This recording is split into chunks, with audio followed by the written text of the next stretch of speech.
Hi, everyone. Welcome to this masterclass. My name is Max Cuvellier, and I'm the head of mobile phone development here at the GSMA. The GSMA is the Trade Association of Mobile Operators, and M4D is a special department that works at the intersection of the public and private sector, focused basically on digital innovation that can deliver socioeconomic impact at scale, thanks to sustainable business models. This masterclass is built on our experience working with startups and mobile operators across the continent in the past 10 years. A lot of the content is coming from our own experience with innovation funds and the Ecosystem Accelerator in particular, which was supported by UK aid. We've worked with dozens of startups who have now reached millions of users and raised hundreds of millions of euros. The masterclass will focus on the key steps that we have identified for startups who believe they are ready to approach a mobile operator with the view to build a partnership.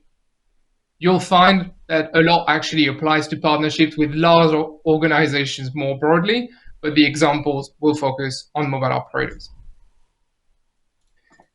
So why would a partnership make sense? I've summarized it here in one very simple sentence.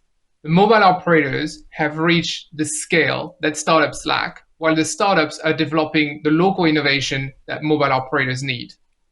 And when I'm talking about scale here, what am I talking about? Obviously, I'm talking about customer base, like mobile operators have millions of users, in some cases tens of millions of users. They have obviously access to data about these users. But in more and more cases, they also control digital payments through mobile money. But you can also think of their brand, which is usually very strong and something your startup might want to be associated with. But don't forget physical distribution network. They have those networks on the ground, but also mobile money agents, for instance. So all of these are extremely important.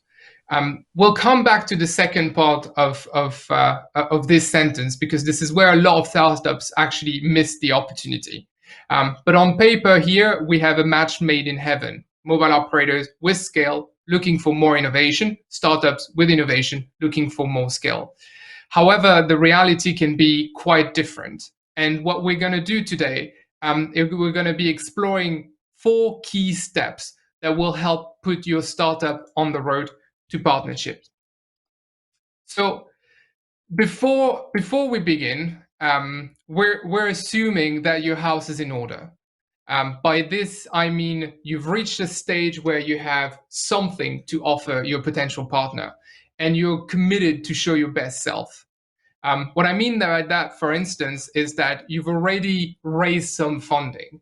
Mobile operators are big, and many people knock on their door. So if they're much more likely to take you seriously if you're not bootstrapping anymore or still operating with a little bit of love money.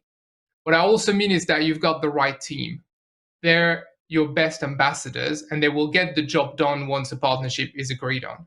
I also mean you've got a product that you've put in the market and that you can show that some customers are interested in. If you don't have a product yet, it's probably too early.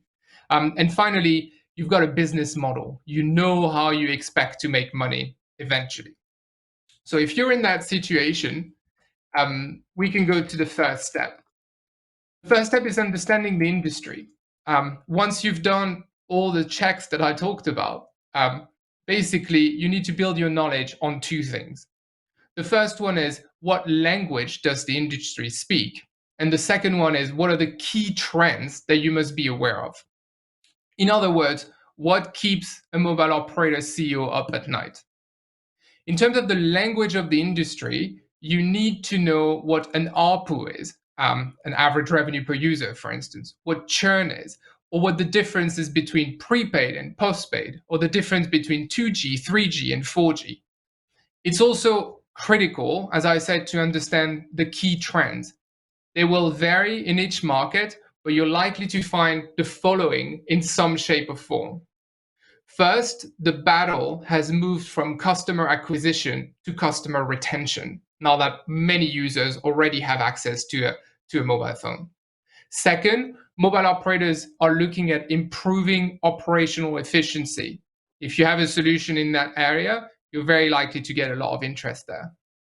Third, mobile data, digital services, and payments are the new engines of growth. This is where growth and this is where revenue is expected to come from mobile operators. But fourth, mobile operators are always looking for the next engines of growth as well.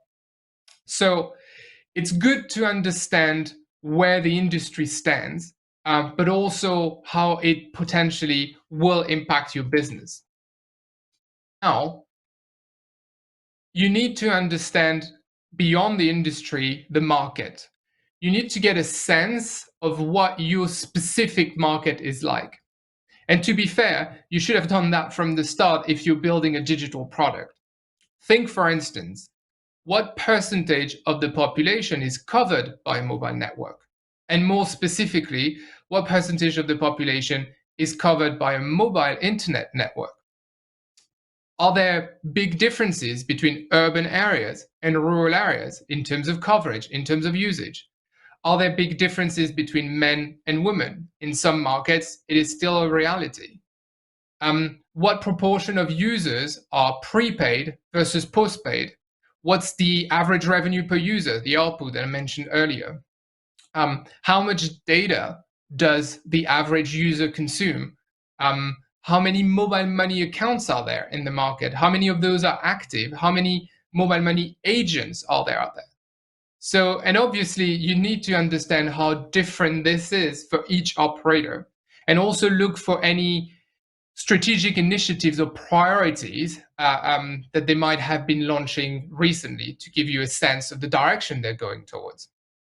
So I appreciate it might look like a lot of information, but a little digging does go a long way. You can try the GSMA website. I'll give you the links towards the end. But also the annual reports of mobile operators is usually a very good place to start. They'll give you financial information, but also information about their strategy. There are quite a lot of country-specific reports done by various organizations on digital and so on, but also events. And I'll go back to this point. Events can be a really good place to understand a little bit more about the market and listen to mobile operators explain about trends and priorities. Now, once you're equipped with your understanding of your business, the mobile operator's business, you can identify synergies. In the interest of time, I will not go through the whole framework that you can now see on the screen, but I will instead take a couple examples. But first, if you need to remember one thing from this framework, is that it is in two parts. The top part is obvious to most startups, but if you stop there, your chances will be limited. You need to get that part right, and a lot of startups don't, unfortunately, but it's not enough. The bottom part, which looks at what your startup can contribute that a mobile operator might need, is actually what might steal the deal at the end of the day. But let's start with the top. Here, we're looking at what mobile operators have that your startup might need, and obviously identifying potential for synergies there.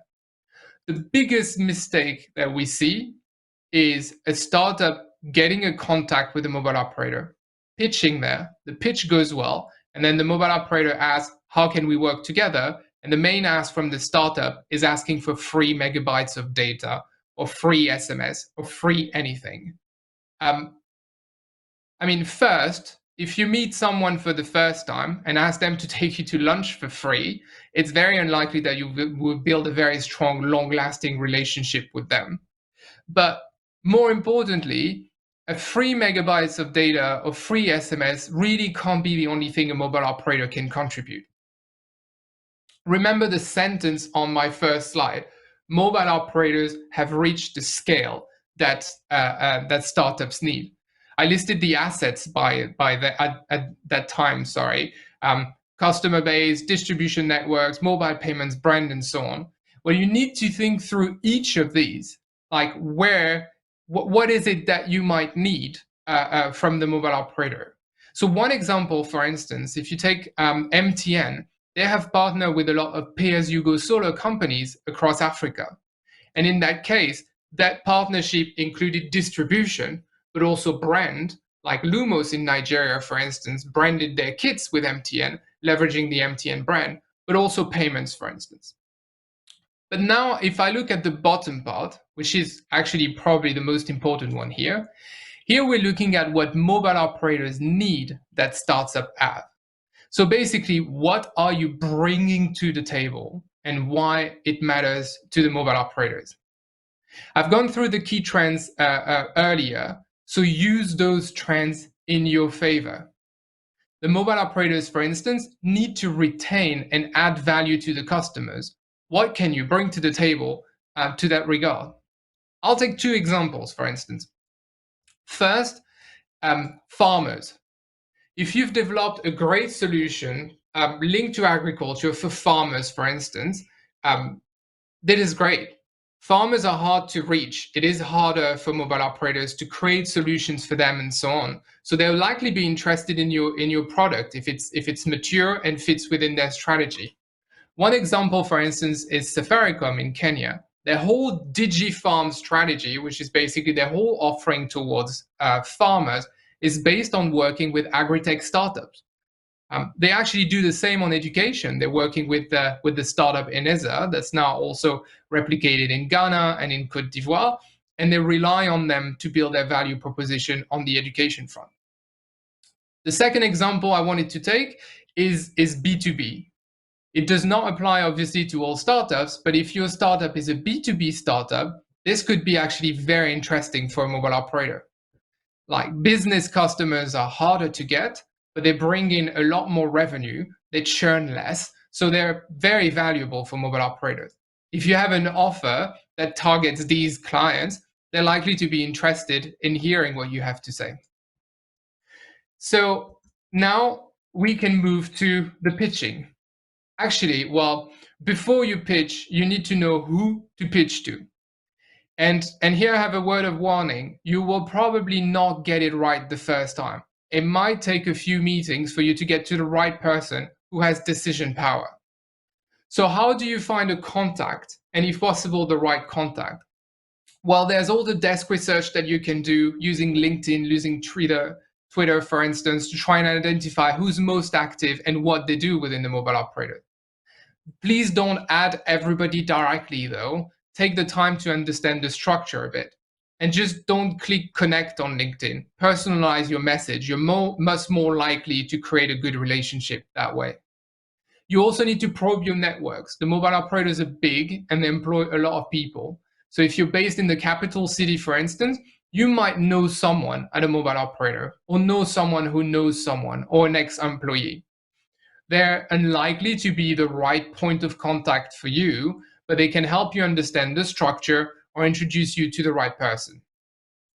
Try and talk to suppliers as well. They can find a contact for you. And as I mentioned earlier, you can attend events. As a startup, you can usually get a discounted or a free pass. You can also try and get a speaking slot, which would give visibility to your business. But in any case, have your 2-minute pitch ready and remember to tell them what you have that they might need. So now when it comes to pitching, it's not just a 30-minute presentation. It's a whole process. And what I'm going to say now basically might sound obvious to some of you, but you would be surprised by how much difference these can make. First of all, before the meeting, prepare your deck, rehearse your presentation, make sure it fits in the time that you're given and that you're leaving time for Q&A. Also, unfortunately, be ready to deliver your pitch in a shorter time frame, just in case the meeting starts late. Know who will be attending the meeting, do your research on them, agree on an agenda ahead if possible, and sharing material ahead is also much better. When the meeting starts, capture the participants' expectations and articulate your own. And also try and build empathy by sharing a bit about yourself to make your company and your product more relatable. During the meeting itself, manage the timeline, make sure to keep time for discussion, capture key actions and takeaway, and you actually might need someone to come to the meeting with you to do that.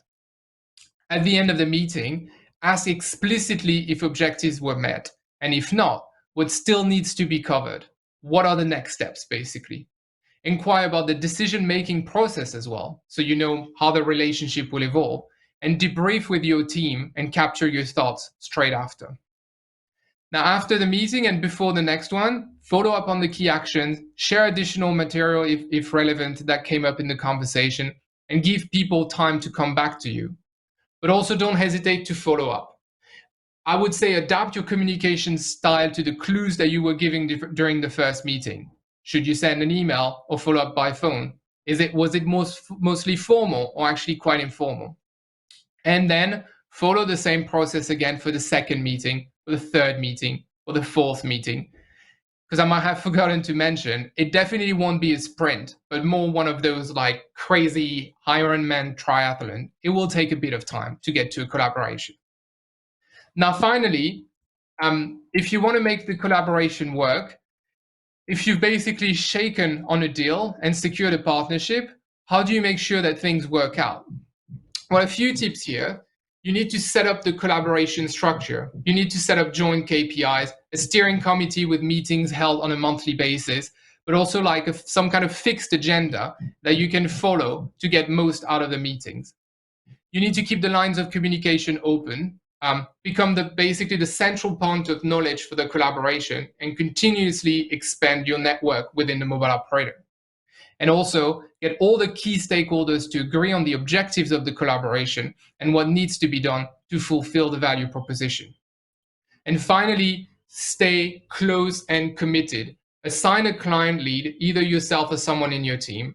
Do regular meetings with minutes, track activities, do regular reports to the top management to show your commitment, and be ready for a long-term relationship.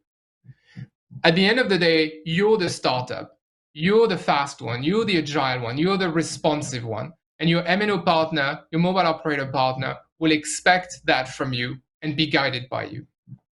Now I'm running out of time, so I will just finish with 10 tips from this masterclass for you to remember. First, developing a good understanding of the mobile industry in your region and specifically in your market. Second, learning to speak the language of the mobile operator. As I said, what's an ARPU? What's a churn?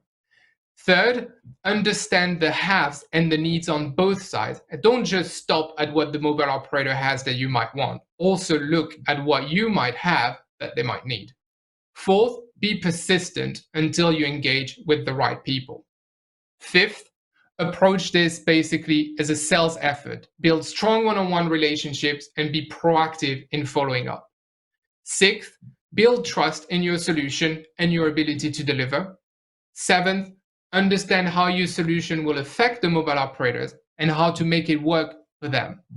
Eighth, prepare all the meetings and tailor all your presentation to each audience.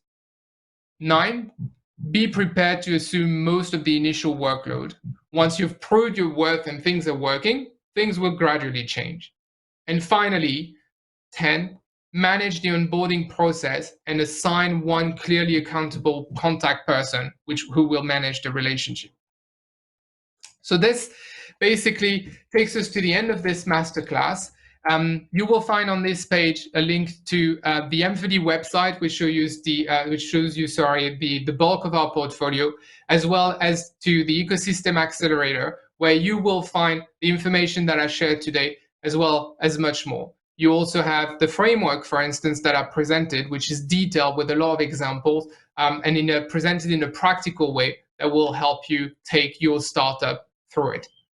So I will just finish by thanking you for spending those 20 minutes with me. I hope this was helpful, and don't hesitate to reach out if you have any questions. Thank you very much.